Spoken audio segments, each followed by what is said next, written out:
All right, welcome back to Sunrise Daily. Welcome to you live from Kaduna, where the Kaduna Invest 5.0 is taking place. As you may have seen behind me on the banner, the key focus this time, infrastructure, industrialization, and innovation.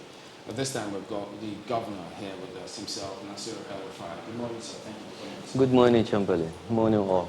Well, the first time you gave us this quote, I was trying to wrap my head around it. And the quote was that the worst job to do in this country is to be a governor. That was what you said. I agree. Even 2 sessions ago, Yes. Card Invests, you equally said the same thing. Yes. But that brings me to what just happened in the State. They jostle to become governor. They still strive to become one. Yeah. What's your impression of how you all turned out? Well, you know, the reason why I said the worst job in Nigeria is to be a state governor is partly because we came into office at a very bad time in terms of economic viability. You know, we came in when oil prices were crashing to the 20s, and we had inherited bureaucracies that were designed and structured around $100 per barrel oil. We had inherited wages at that level as well. And all of a sudden, there was this collapse. Nigeria went into recession. President Buhari's government had to bail 27 states out of 36 that could not pay salaries. So meanwhile, while you are facing that, the expectations of the people was quite high because of our change campaign. So people expected the change overnight. And thirdly, governors are the most suspected elected officials. You know, everyone thinks governors are just thieves, and we are wasting state resources, we are not doing anything, and so on. Governors are assumed to be taking security vote. When people hear security vote, they think that the security vote is a slush fund for governors, and so on. So we have a very negative image out there. Meanwhile, we have one of the most difficult jobs in the world, and we are subnational, so our capacity to borrow is limited. The federal government can print money. They can borrow. They are a sovereign. A sovereign is not expected to go bankrupt. So they can issue euro bonds and get money from abroad. They can get loans from the World Bank. We cannot. We have to go through the federal government. The federal government borrows and then on-lends to us. So we are constrained in many ways. And the space for a state government to do much, other than Lagos, okay, very few state governments have room to do what they can do because apart from Lagos, virtually every state in Nigeria relies on federation account transfers. And when they go down, you are in trouble. You wake up in the morning and find that what you get from federation account plus your IGR cannot even cover your salary bill. Now, a government cannot exist just to pay salaries. It has to do more. It has to develop infrastructure. It has to, improve the quality of schools and primary health care as a minimum. And when we came in, that was a big challenge. Things have improved somewhat by 2017, 2018, 2019. Now we have the pandemic. We all have to revise our budgets, cut down spending by 20 to 30%. So we are back again to that challenging moment. But in 5 years, we've learned a lot. We've learned how to manage. We've learned how to survive. But frankly, I still don't understand why people want to be governors. Well, we'll come to the card investigation, but that's one part of the question. Yeah. But the second part, what's your impression about, your party would have loved to win at least in those I would have loved to win, and quite frankly, I was optimistic. Up to 3 weeks ago, the polls indicated that we're going to win. I don't know what happened in the last 2-3 weeks of the campaign. As you know, a large number of voters make up their mind in the last 2 weeks of election. Many voters decide, no matter what happens, this time I'm voting. But most people want to wait and watch and make up their minds in the last 2 weeks. 3 weeks ago, the polls clearly showed that APC was going to win, but the results came out differently from what we expected. The election was reasonably decent. We were all worried about violence. There was very little violence or none at all.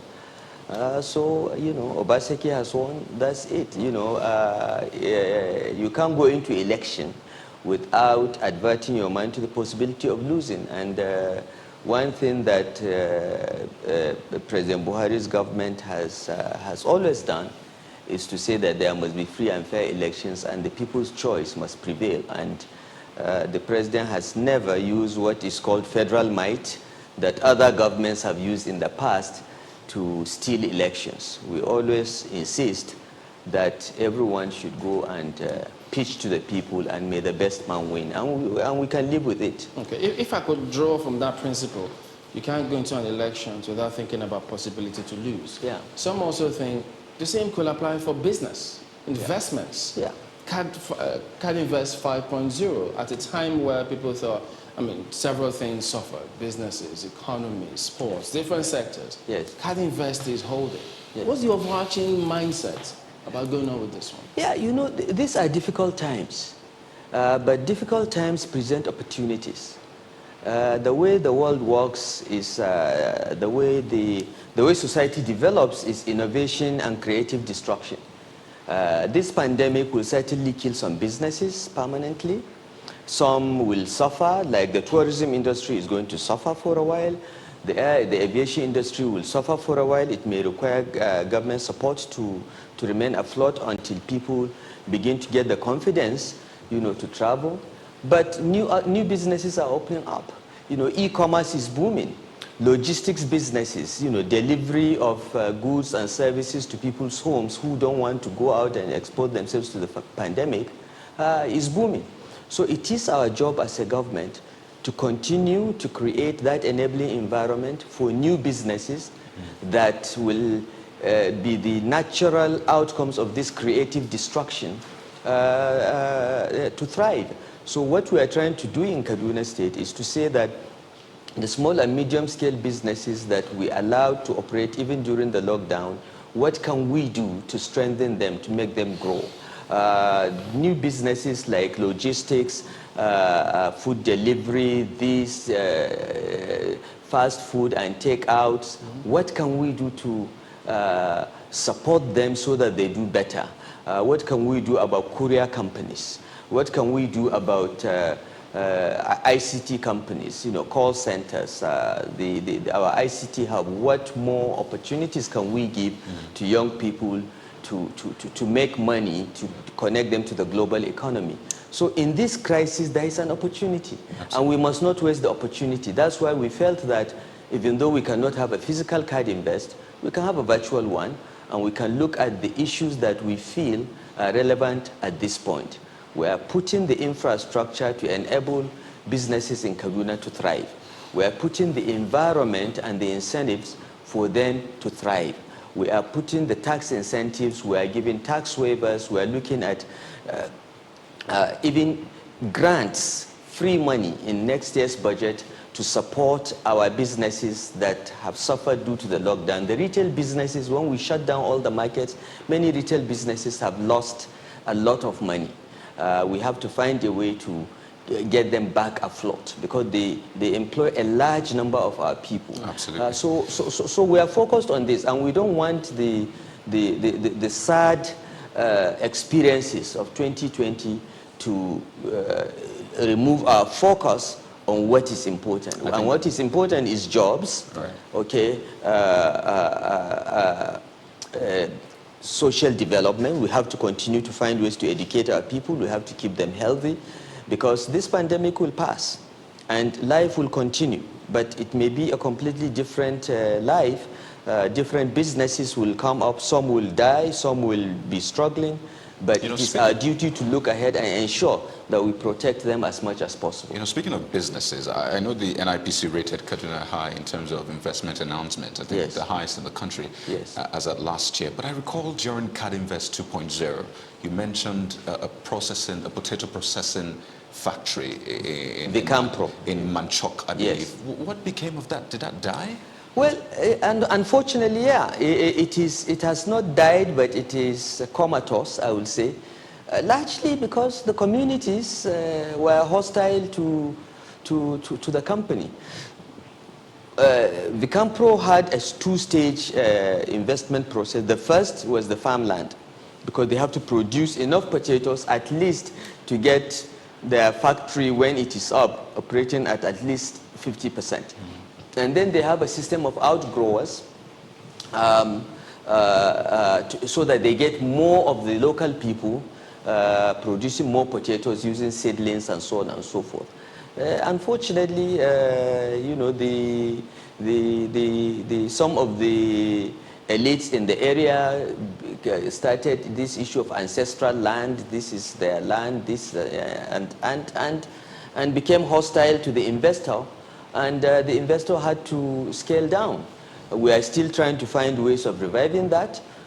It's really very sad that that opportunity, that investment, which was employing nearly 3,000 farmers, has gone comatose now. But we are going back to it. We are working with the Central Bank of Nigeria and NIRSAL to try to get it back on track. And we are going to take very, very strong action, including prosecution, against all those that are causing trouble and discouraging investment.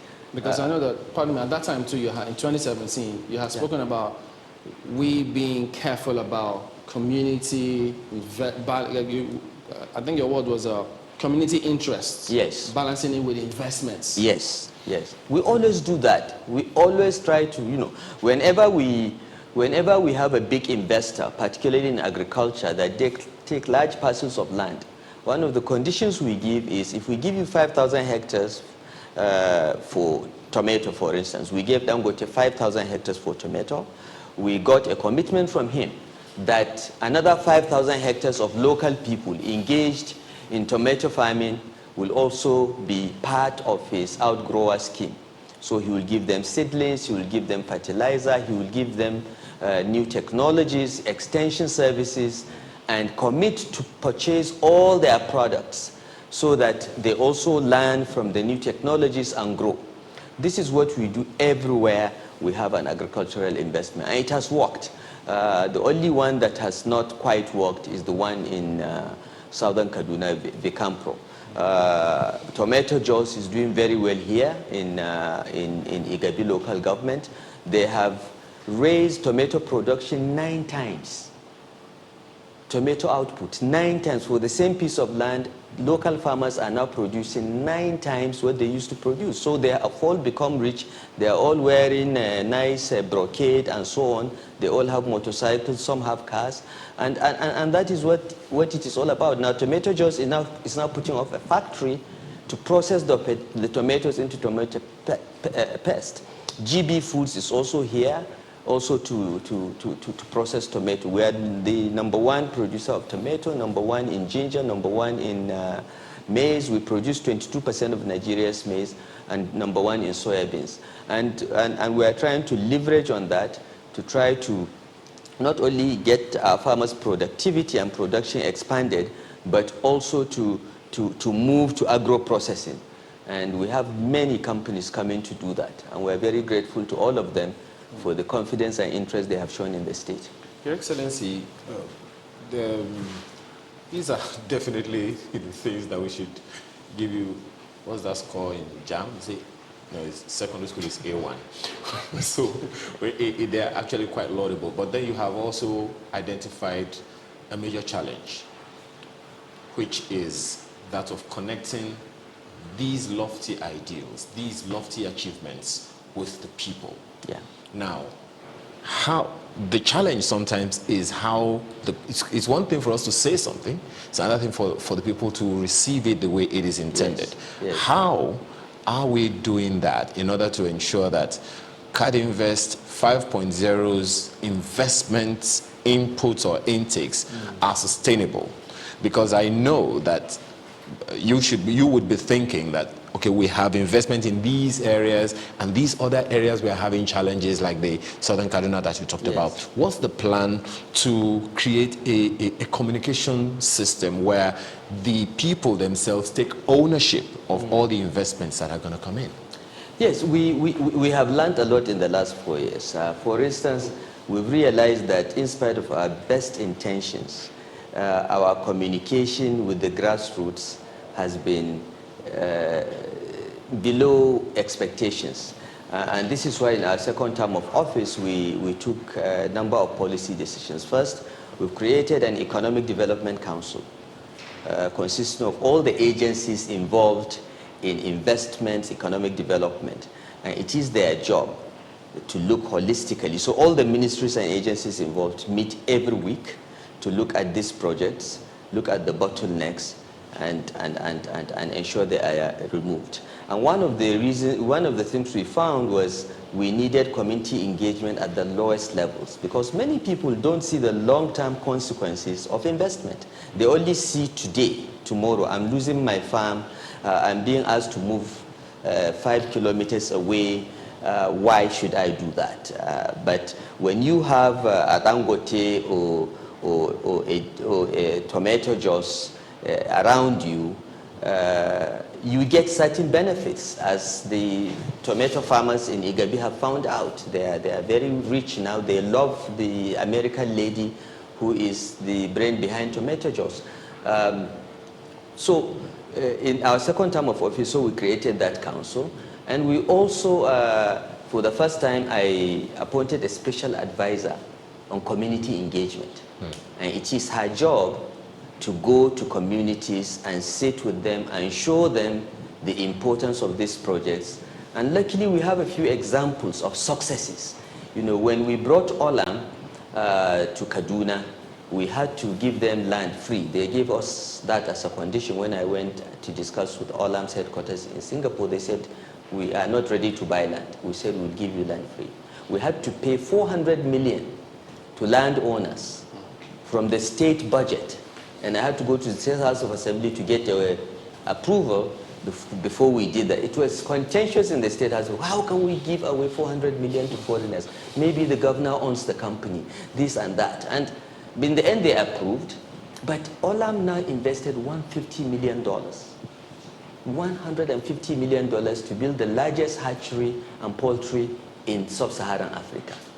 And around Olam, they have more or less now revived the poultry industry in Kaduna, because we now no longer have to go to Ibadan to get day-old chicks, half of which die before they get here, raising the cost of production. So most of the small-scale poultries are now alive, and Olam is helping them with extension, free services, and so on. Olam employs 200 vet doctors, most of them from Kaduna State. And thousands of, farmers sell their entire, Olam needs 300,000 tons of maize every year. 300,000 tons of maize, 100,000 tons of soybeans. So virtually all the production of maize in Kaduna goes to Olam. And the local community has seen progress, new businesses coming, new opportunities, those selling food, those selling food to the tanker drivers and so on. So it's clear that when an investment of that size comes, it benefits the entire community. And we have examples like that we think we can sell to all communities so that they understand that investment is not just for today, it's for their children and children's children, and there are benefits all around. And for us as a state government, we get the taxes. It is with these taxes that we build the roads, we fix the schools, and get the primary health centers working. That just flows into this next question, because 2017 when we were here, we did ask you the same thing. Kaduna was number 10 in the states with the highest unemployment figures. Yes. We checked today, the 2019 report by NBS indicates that Kaduna is 5. Yes. So all of these project investments coming through, human capacity, you're big on human capital development. Yes. What's going on with unemployment? Unemployment is still a big challenge because, Kaduna has a very young population. 89% of our population is below the age of 35.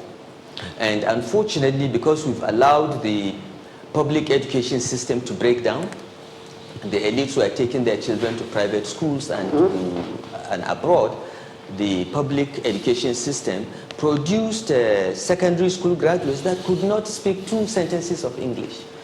So we have a large pool, millions of people with certificates saying that they have gone to school, but really they are barely literate.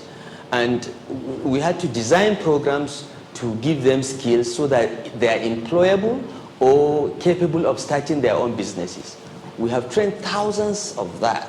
And of course, you know, the survival rate of new businesses is like 5%. So many of them, we have given them money. We partner with Bank of Industry. We have trained them. We have given them money to start up businesses. Many have died. Some have survived. Okay, so we are still facing an unemployment problem. And you know, every year, Nigeria produces 8 million babies. 5% of those 8 million babies are in Kaduna State. And in 18 years, they will need a job. So, but what we hope we are doing now, our investment in schools and healthcare systems and skills development and so on, we hope in the next generation we will have solved that problem. We are also encouraging young people to go back to the farm, because now agriculture is actually profitable. Okay, well, we'll let you talk about that when we'll come back in just a moment. Please join us again.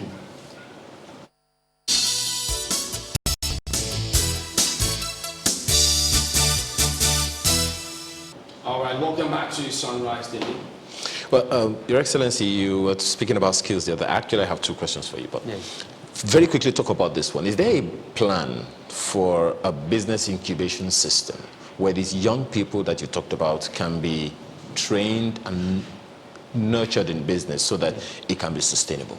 Yes, we do. We have 3 such programs. We have a technology hub where we take young people, young graduates, including married women, and give them skills in technology ranging from graphic design to doing websites to even blockchain technology. Before you leave Kaduna, I will advise strongly that you visit our ICT hub, which was built for us as CSR by Zenith Bank. We are very grateful to them. We are trying to get other banks to do the same. Last week, Bank of Industry has also offered to build an ICT hub for us, but they need us to give them the building, but they will equip it. So we are giving those skills. We have trained over 3,000 young people in Kaduna with technology skills, and some of them are already earning dollars.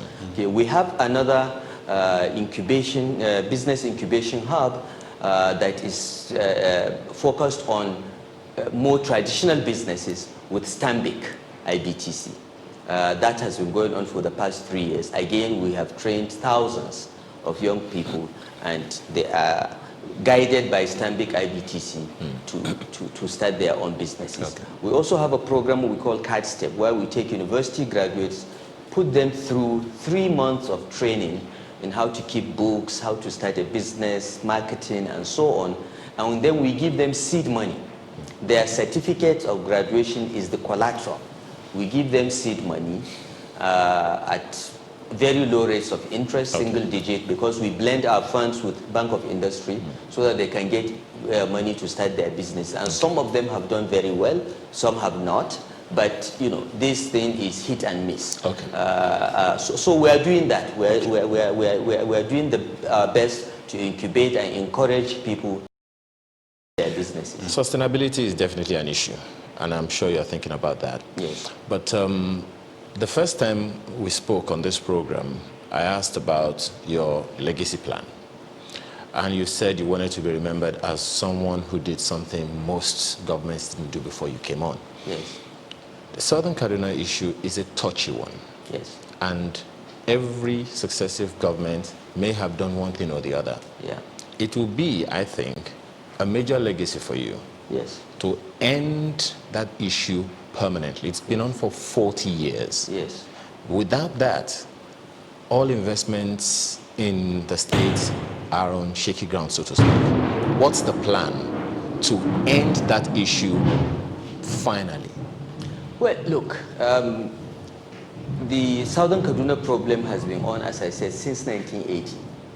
And one of the things we did as a government, and myself personally, was to read all the reports of the commissions of inquiry on all previous crises. And it was clear to us this crisis will occur at least once every 3 years. So we knew in our term of office we'll have at least one. So we're prepared for it. We also identified the remote and immediate causes of all the crises. They are all similar.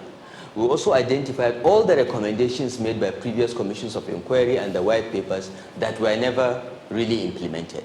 So this is what we inherited. We inherited a legacy of ethno-religious intolerance that had no consequences. No one was really ever punished for this. This is one problem. The other problem was lack of security footprint in Southern Kaduna. The third problem was that even the security agencies that were there, that were inadequate, tended to take sides because we tended to post policemen back to their local governments, and in the event of crisis, they tend to take sides with the ethnic group that they come from. So we've taken certain steps to try to solve that, and I want to assure you, Chamberlain, and my brother, I intend to solve this problem. I think we have reached a tipping point in which everyone is tired. We have looked at what has encouraged the problem in the past. We are dealing with it. We are arresting people. We are prosecuting them. The justice system has frustrated us. It's very slow. There are people who are prosecuting from the 2016 crisis. That was the first crisis we had 2016 to 2017. And people were arrested. They are still going through the justice system.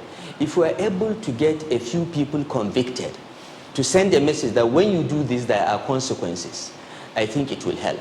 We have improved security footprint in Southern Kaduna. We have a military base there, which has been the recommendation of commissions of inquiry for the past 30 years. We now have an army base there.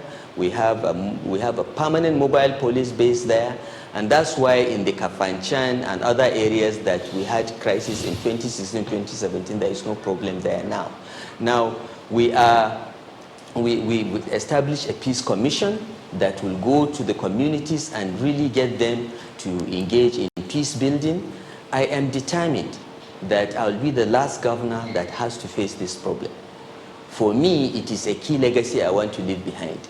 Okay? Now, people may not, particularly those that are outside Kaduna, have not lived in Kaduna, that do not understand the problem, may not appreciate the seriousness of the issue or what steps we are taking to solve it, but we are going to solve it. By the grace of God, by the time we leave office in 2023, there will be no crisis in Southern Kaduna. We would have solved it. This is a commitment. Well, and maybe people may not understand, and the